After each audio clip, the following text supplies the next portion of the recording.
Big Kahuna here. It's been a while. Had to change the name of my podcast because it was already copyrighted and trademarked by a former United States Senator. When I first found out about it, I thought it was some troll, but it wasn't. It was a United States Senator, former Pennsylvania Senator. I can't remember his name right now, but he wrote the book, The Blue Collar Conservative. So he had everything trademarked and such. And so pretty much couldn't use it anymore. So I'm rebranded. I'm going to copyright it, Big Kahuna Politics.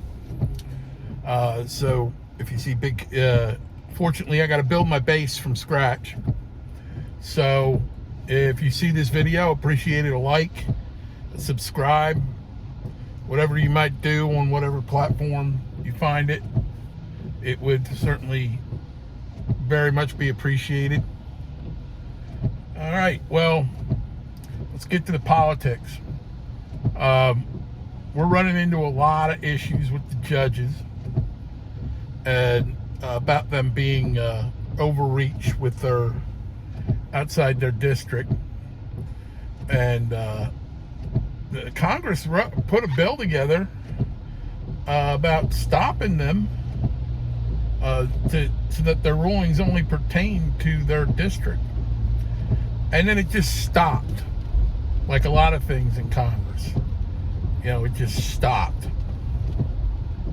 You know, so it's. I have no idea what's going on there, but it something needs to be done about these renegade judges. What else I want to talk about is, I started talking about this before, about Trump's strategy to bring both Russia and Iran to their knees. And he's taking a page out of Reagan's book. He's using economics.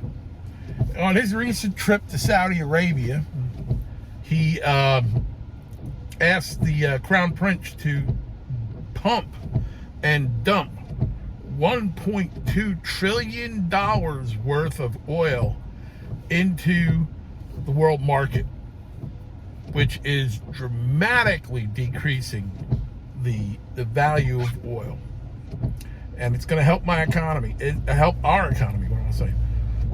But it's going to hurt domestic drilling. Well, they're still drilling like crazy in domestic too, but it might hurt some of the wildcats. But we don't know yet, hasn't had. But what it's going to do, like I said, it's going to help our economy by dropping energy costs, and just about everything is related to energy costs. So that's going to drop things considerably. Also,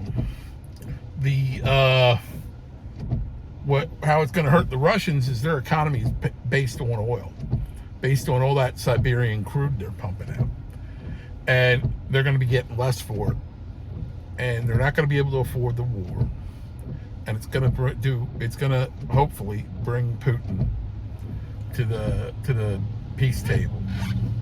Now, how is it going to affect Iran? Well, Iran also is, they get their money primarily from oil. If they can't get shit for their oil, how are they going to be able to fund Hamas? So that's a really good thing there.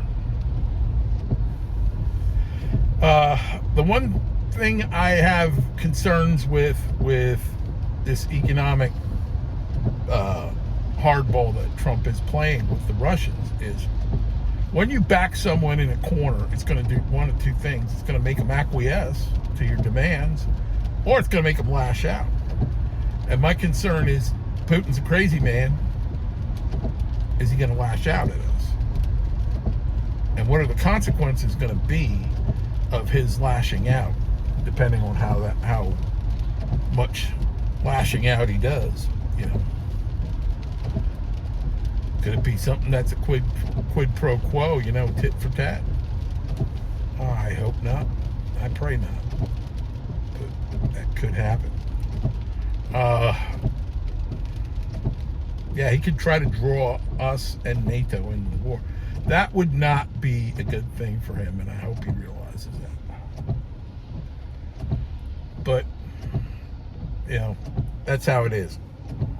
That's how Reagan handled the Soviets. This is how Trump is handling Putin. Just came from the grocery store. I paid $444 for a 2 carts of groceries. And the only thing I noticed, that a lot of the prices went down. And the only thing I really noticed that might have been hit by the tariffs. By the way, that $444 was 2 full shopping carts full of groceries. The only thing that I seen that that was affected by tariffs is tissues and toilet paper.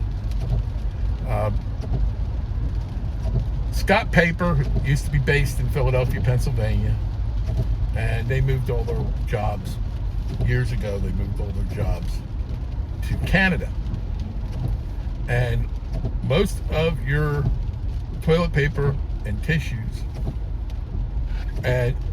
are made with wood byproduct from the Canadian lumber industry. So it's made in Canada. So the tariffs on the toilet paper and paper towels drove it up.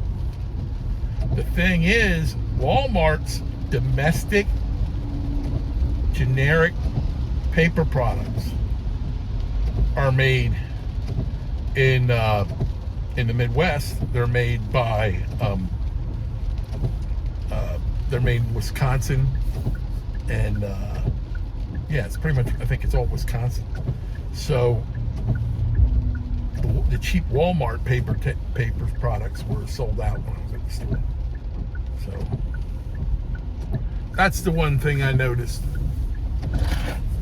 When two boxes of tissue cost $6, something's up, and that's the tariffs. That's the only thing I noticed. A lot of stuff, even the produce is U.S. grown. They make it a point in some spots to actually put it up that it was U.S. grown. My bag full of avocados was U.S. grown. Now,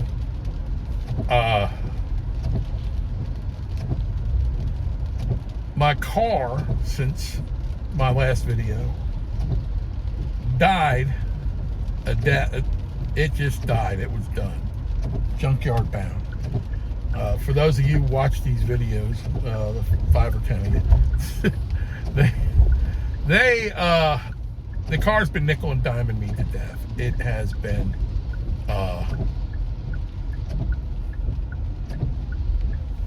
first the radio went, then the AC, then I had started having problems with the really? Dick move, buddy. Sorry. So I'll pull in here for a minute.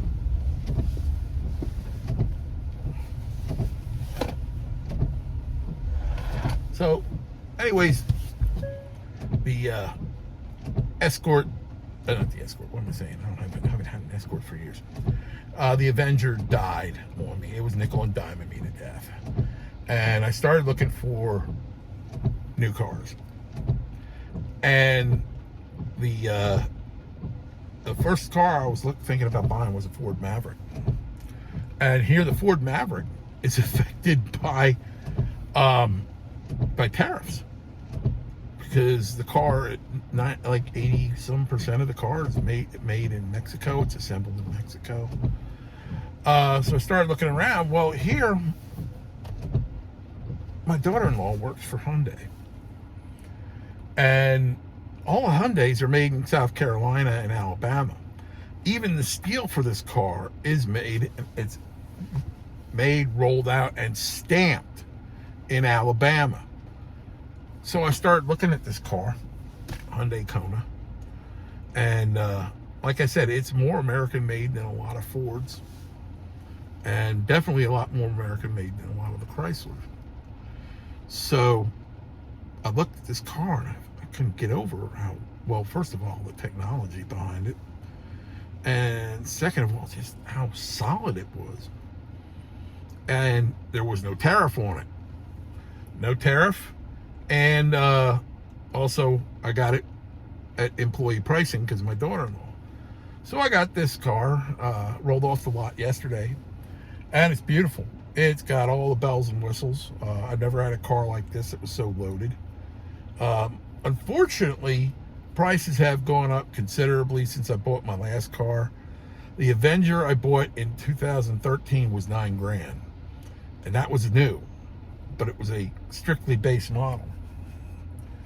Technically, it was a year-end leftover because the 14s were coming out, so I got a really good deal on it. The cost of living, the inflation brought about by all this government spending, drove this car, the price up to 27. And I got a lot of breaks on the taxes because they took the dealer prep off and that. So it wasn't much more than 27. I just took money out of my investments and bought it. So I'm in pretty good shape now with this car. Very happy with it. Very happy to just all over. And now I'm going to take my first trip through the drive-through with it. So stay safe and God bless. Hang loose.